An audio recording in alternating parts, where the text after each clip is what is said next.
All right, I'm going to double down with Seth. The Veterans Day today. Special day for everybody that's an American. Really, you should appreciate it. What people give up for the opportunities to live the freedoms that we have. My father went to Vietnam in '69, spent 9 months there. My father-in-law was stationed in Germany during Vietnam, and my brother-in-law served. What those guys give up for us to have the abilities to live everyday life that we do and complain about everything that we have and all those things. Just a special, just a ton of gratitude towards them. And anybody that served that gives us the opportunities we have.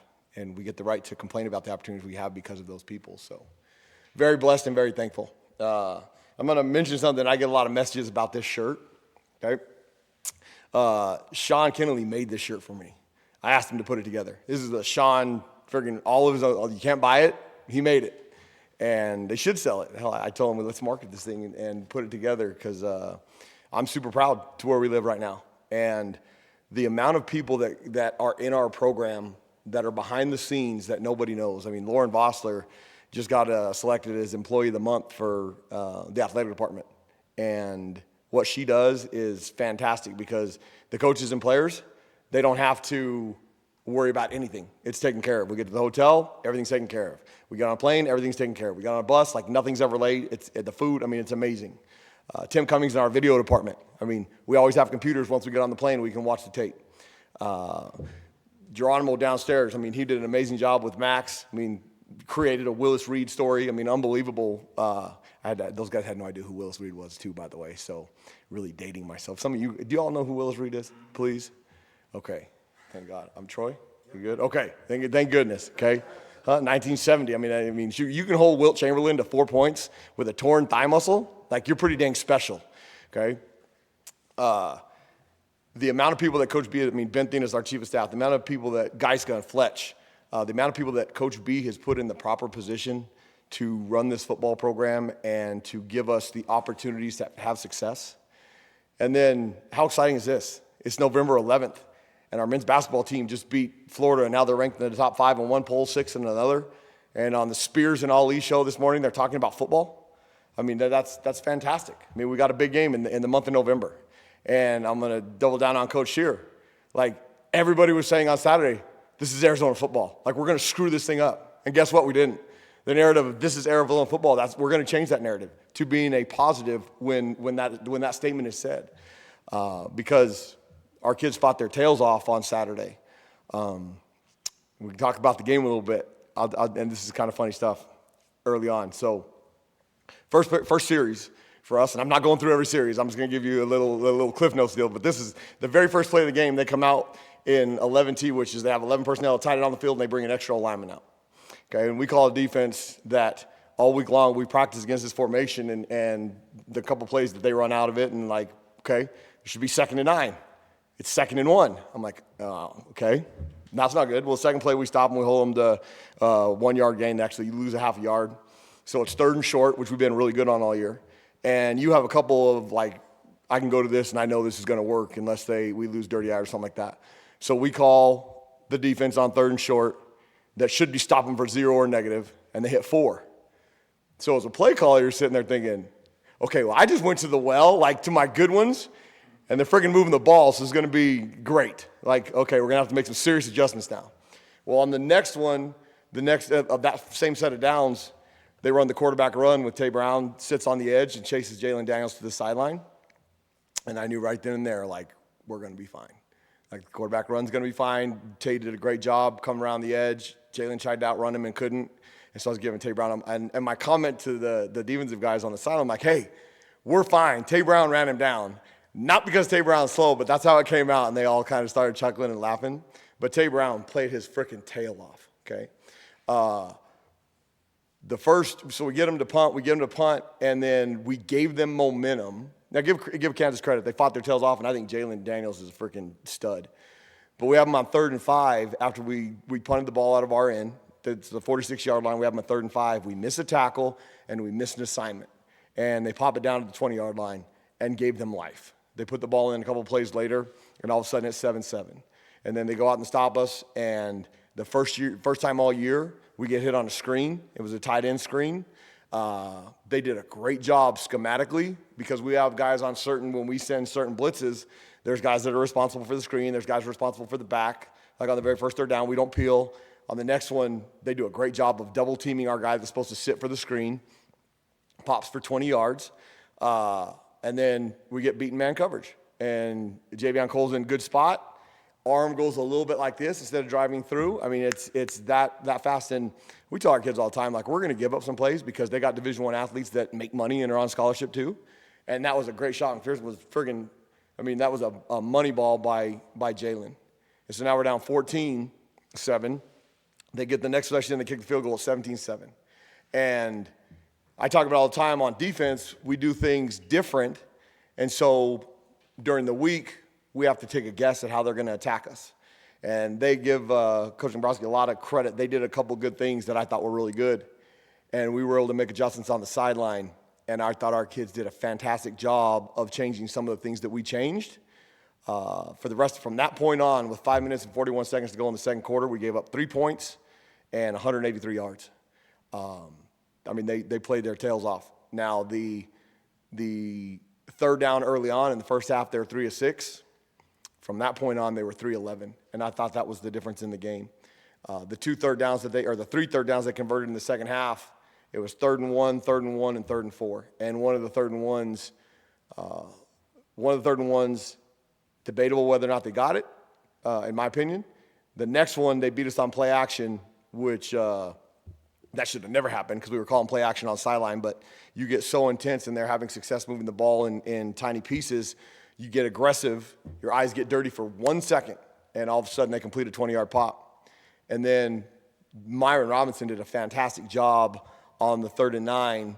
Jalen scrambles, hits him short, and that's the big debate on whether they should have went for it on 4th down. I was kind of hoping they would because they'd gone 3rd and 1, 4th and 1, 3rd and 1. And I mean, they were eking those things out, and I think that confidence level gets shattered as you continue to do that.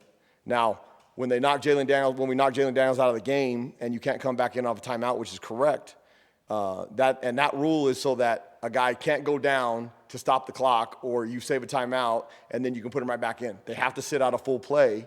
One, they have to be cleared by the doctors if it's a head thing, but 2, they have to sit out a full play if they are injured. Okay, Myron got a great lick on him and caused a fumble, and it was almost like shades of BYU again. We don't get on it. Now, the field goal, I mean, the dude was 13 of 13 on the year after he made the one against us.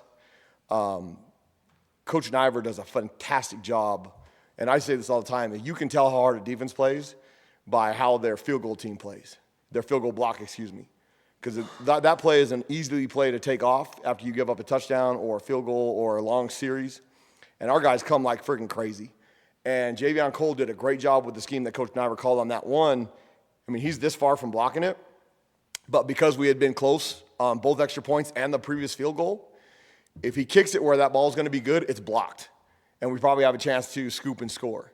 And he knew the pressure was coming from the side, and it affected the kick. And all of a sudden, that thing sails a little bit right because of the pressure we were getting from the field.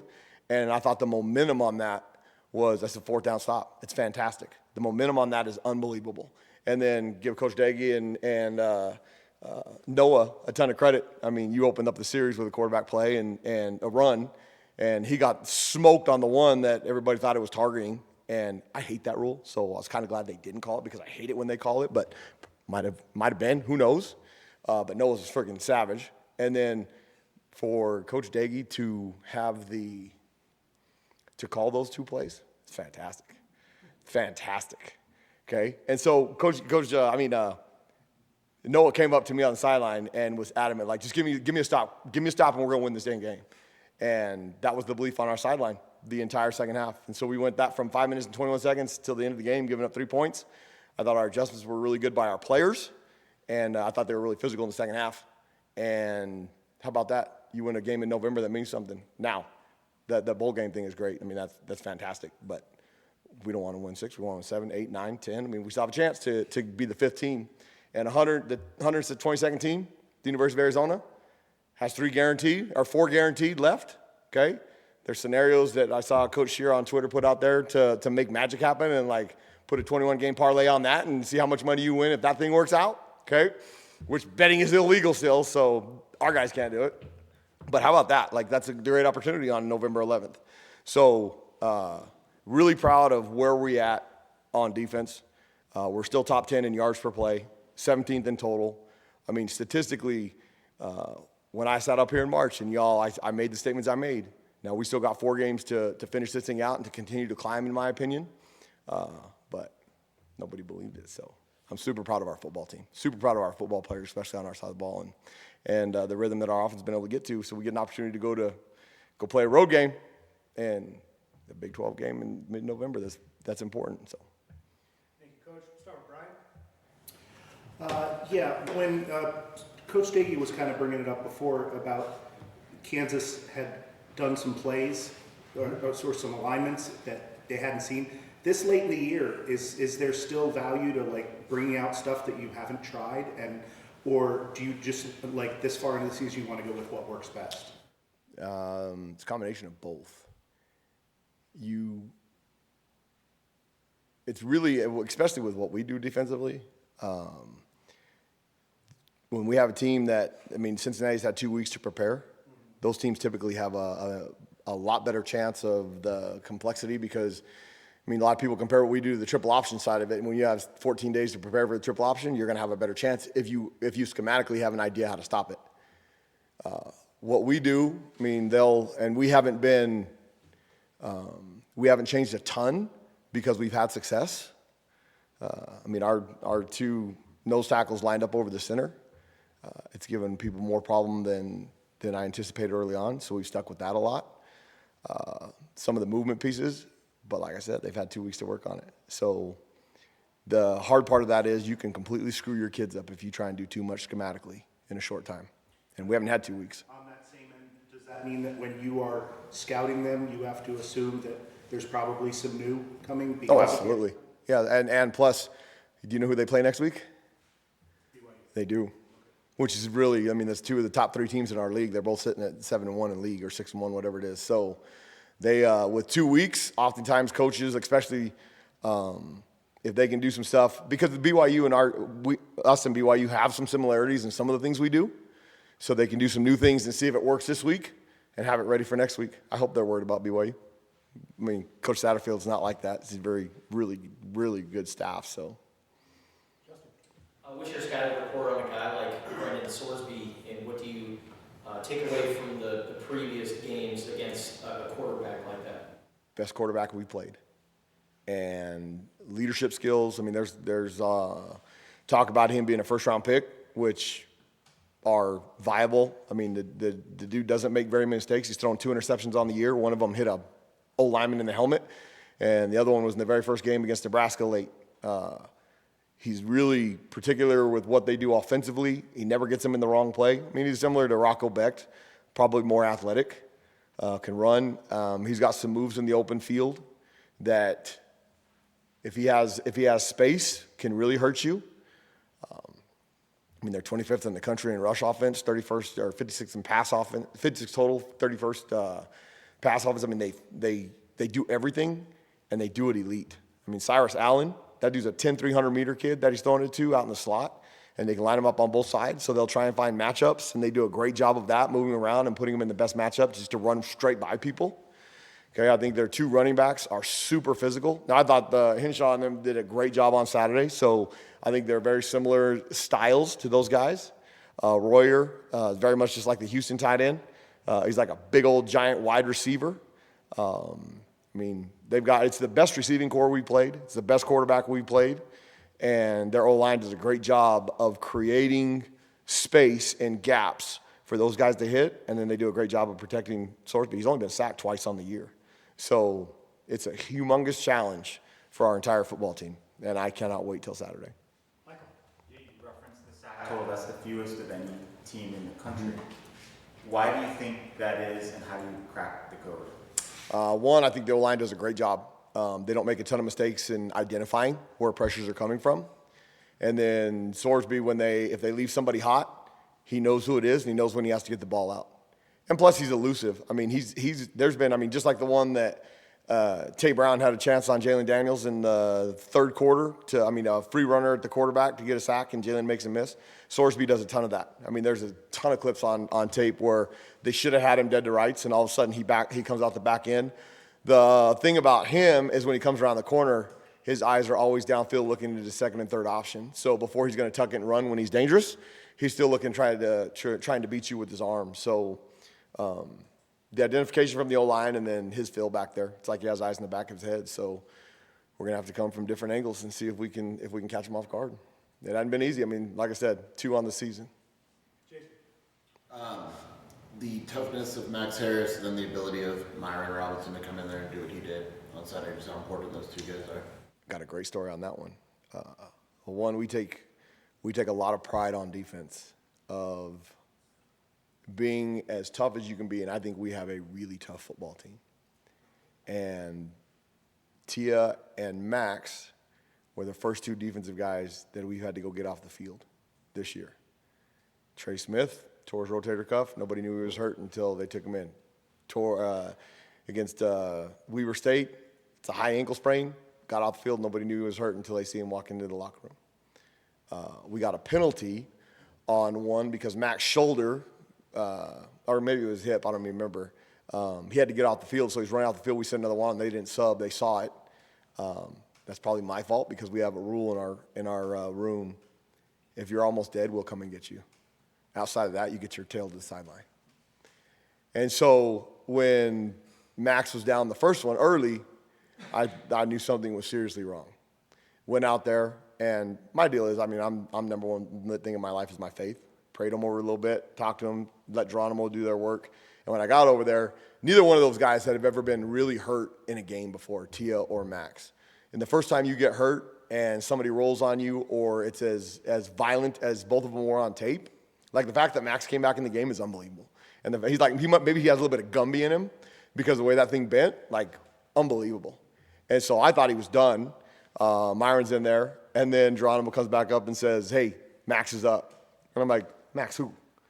And he was like, Max Harris is fine. I'm like, all right, we'll see about that. So I'm looking over at Max, and he's giving me the thumbs up. Tia the same way. Tia, tough as hell. And he got pinned underneath the pile. And if you look on it, it's pretty gruesome. He's got a little bit of Gumby to him, too. Hopefully Tia will be back sooner rather than later. Myron Robinson, and you have to be very careful with true freshmen because you can ruin a true freshman if he ain't ready.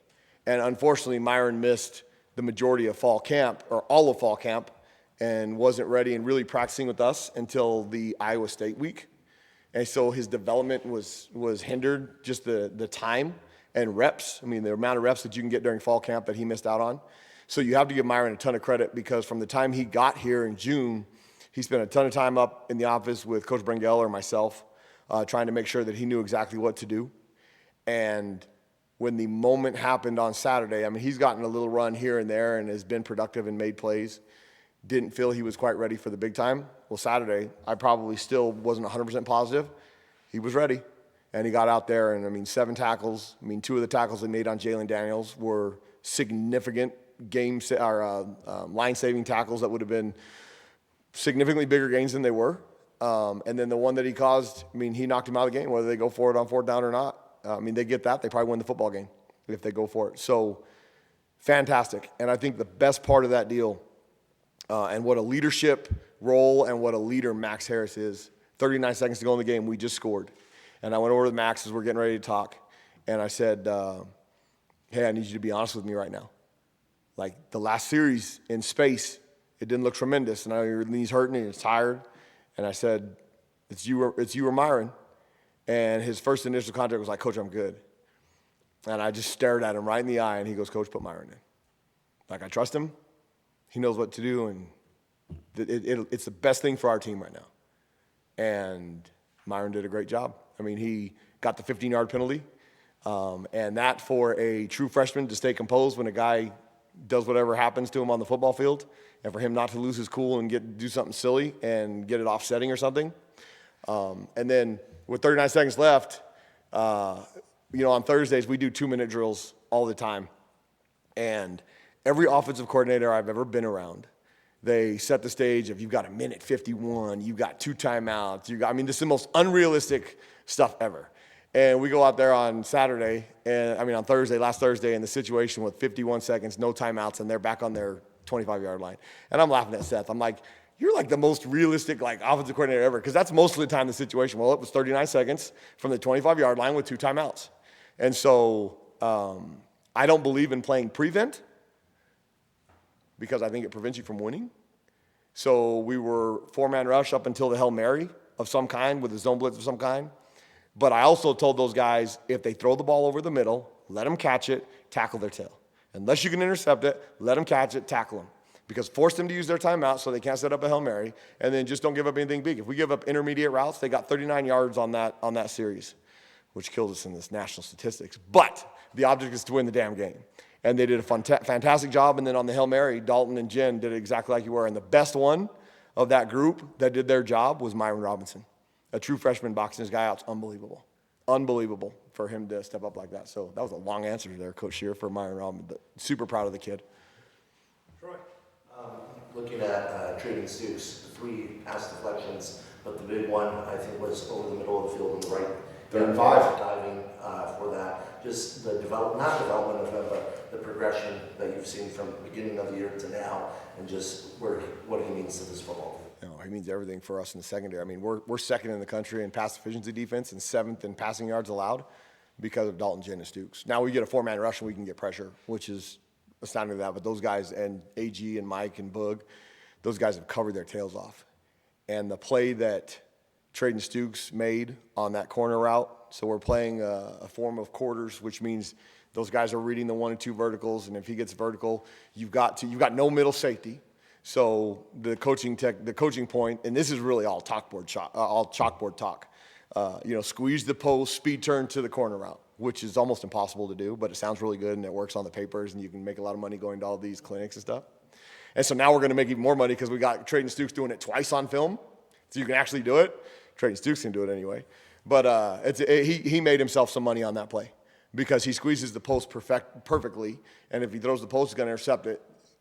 Anderson makes a move out to the side. His speed turn was fantastic, and the amount of ground that he covered to make that play. When they threw that ball, if it's not Traden, I'm probably thinking they're going to catch it. I was hoping he was going to intercept it, and he's got those long levers, and he made a great play. Like the very first 3rd down of the game, I thought that was going to be a pick 6 to get off the field, and he could have. But he was really smart in the fact of, coach, it was 3rd down. I wasn't going to take a chance of him catching it, and then we give them momentum. And so he knocked it down. And we got off the field, punted, and he's made himself some money. I knew after the sack against Kansas State, and Traden only played 7 plays that night, that Traden Stooks was going to be just fine. You have to get hit or hit somebody after a leg injury like he had to realize, everything's okay. And I was kind of hoping he was going to get the crap knocked out of him, but he knocked the crap out of somebody. And because when you get the crap knocked out of you and you get up, it's like, oh, okay. But he was able to do it himself, which was fantastic. So, he's unbelievable. Last one, Michael. So Zach Sealer's played a little bit Yep. for you guys, and with Tia being questionable, do you feel like maybe you need him or that he could be part of the rotation? Is he ready for that? He's ready for some. He's very similar to Myron because he got here so late. He knows what to do. He can go in spurts. And when you have a 403-pound nose guard, you've got somebody that can't be moved. You have to put him in the right situations that he can be successful and make sure that it's the best situation for your football team. He played 3 snaps against Houston and did a fantastic job. Did some really good things against Colorado. And you see, he ran 17.5 miles an hour the other day at 400 pounds. That's freakish. And so making sure that he can go more than 3 or 4 plays and the way we play and the expectation that we have, Zach is going to be a freak. Now, we got 4 games to play. The one bowl game doesn't count towards all that stuff. We're not trying to redshirt Zach Sealepa. If he helps our football team win games, he's going to be in there. If he doesn't, he won't. And so, and he's all for it. And so continuing to progress him where he's at right now, when he's gonna love me and love me now, or hate me now, love me later. Because once this football season is over, Me and Zach are going to have a morning 5 a.m. date every day. We're going to eat lunch together. We're going to eat dinner together. My wife's going to get tired of having Zach sleep up at the house because that dude gets down to 340 pounds, and he's going to be a freak.